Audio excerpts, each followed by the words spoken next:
रुक्मणी के पति खुद जयमल बन के लड़ाई करने आ गए थे। उसी नागौर की, मुझे लगता है नागौर की धरती पर भगवान कृष्ण का विशेष स्नेह है। उसी नागौर की धरती पर एक किसान रहे और वो किसान एकदम भगवान कृष्ण की बहुत बड़ी भक्ति करे।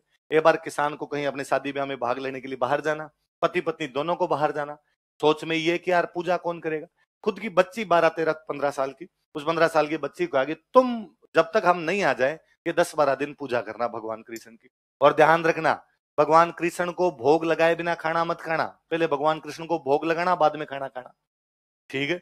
अगले दिन लड़की सुबह सुबह जल्दी उठी, स्नान किया, स्नान करने के बाद भोजन बनाया, भोजन बना के भगवान कृष्ण के आगे रखा और भगवान कृष्ण को आगे, भगवान कृष्ण अब मैं बाकी काम करके आ रही हूँ, गाय का दूध वूध निकालना है, जब तक आप ये भोजन कर लेना, क्योंकि पापा कह के गए थे कि जब तक भगवान कृष्ण ना खा ले तू खाना खाएगी नहीं। घूम घाम के आई, थोड़ी देर में दूध वूध निकाल के आके देखा कि वो भोजन तो वैसा का वैसा पड़ा, खिचड़ा बना के लाई थी, खिचड़ा तो वैसे का वैसा। तूने क्या हुआ है? नहीं, ये पापा नहीं आज मैं ही खिलाऊंगी, खा लो, तुम खा लो, और मैं थोड़ा सा काम और है ये करके आ रही हूँ, फिर मैं खाऊंगी खाना, तुम तब तक अपने खत्म कर लेना। थोड़ी देर में और घूम के, पर मूर्ति खिचड़ा कैसे खाए? तूने वापस आके देखा, नहीं खाया। मैं समझ गई, थोड़ा सा घी कम क्या मिलाया, तुम नखरे करने लग गए, पापा ने सर चढ़ा रखा है तुम्हें, और गई घी लेकर ज्यादा सा घी डाला, अब खा ले चुपचाप। वो थोड़ी देर में और घूम के, वो तो वैसे वैसे पड़ा, तो उस मूर्ति के सामने आके बैठी और कहा जब तक नहीं खाएगा ना मैं यहीं बैठी हूँ। पापा जब कह के गए कि ये नहीं खाएगा तब तक तू नहीं खाएगी, तो मैं कैसे खा लूं? पापा की बात के मानूंगी नहीं, उनकी आज्ञा का उल्लंघन कैसे किया जा सकता है? थोड़ी देर बैठी रही, वो खींचड़ा फिर खत्म नहीं है तो उसके आगे पर्दा लगाएगा। अच्छा मेरे से शर्म आ रही होगी, ले मैं पर्दा खींच देती हूँ। पर्दा उगाड़ उगाड़ के थोड़ी देर में देखे 3 बज गए, खींचड़ा कैसे खत्म हो? बैठी बैठी उसके आंतड़े अंदर से जवाब देने लग गए। भगवान कृष्ण ने सोचा कि आज यदि ये भोजन नहीं किया तो बच्ची मर जाएगी।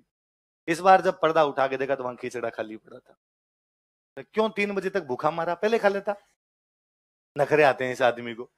कल से ध्यान रखना, अगले दिन सुबह उठी, वापिस खींचड़ा लेके, इस बार ज्यादा घी पहले से डाल के लेके, और कहा अब फटाफट घंटे भर में खत्म होना चाहिए। घंटे भर बाद आई खींचड़ा खाली। उसने 10-12 दिन तक लगातार भगवान कृष्ण को खींचड़ा खिलाया। 10-12 दिन पापा मम्मी वापस आए, मम्मी ने आते रसोई में जाते घी वाली केतली संभाली। अपनी मम्मियां भी यही करती है। भगवान जाने महिलाओं को घी से इतना क्या प्यार होता है। बाहर से जब भी आएगी तो सबसे पहले क्या संभालेगी? अरब घी खाली पड़ा, उसमें घी तो था ही नहीं। माँ ने पूछा भाई ये घी कहाँ गया? तो कहाँ गया मतलब? ये कहाँ गया तुम्हारे आदमी? तुम ही तो कह गए थे इसको खाना खिलाना, और एक दिन थोड़ा कम डाल दिया था, नखरे किए इसने। 3 बजे तक ना खुद खाया ना मुझे खाने दिया इसने। माँ को लगा कि या तो बेचाई, या किसी को दे दिया, या गिर गया, अब झूठ मूठ बोल रही है। उसके पिताजी को बुलाया कि ये बैक की बातें कर रही है। पिताजी ने कहा बेटा सच सच बता दे, गिर गया हो कोई दिक्कत नहीं है, तेरे कुछ नहीं कहेंगे, नहीं डांटेंगे। तो काहे गिर गया? मैं डेली खाना बनाती थी, इसको डाल के खिलाती थी, आदमी खा के गया।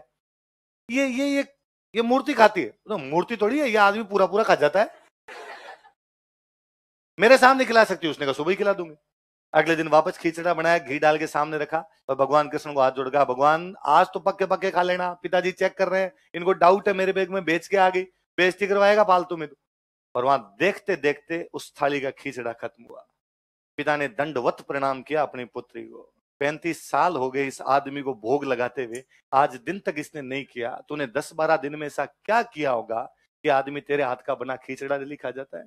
कहानियां कितनी सच्ची कितनी झूठी नहीं पता, गांव गांव में आज भी गाते हैं।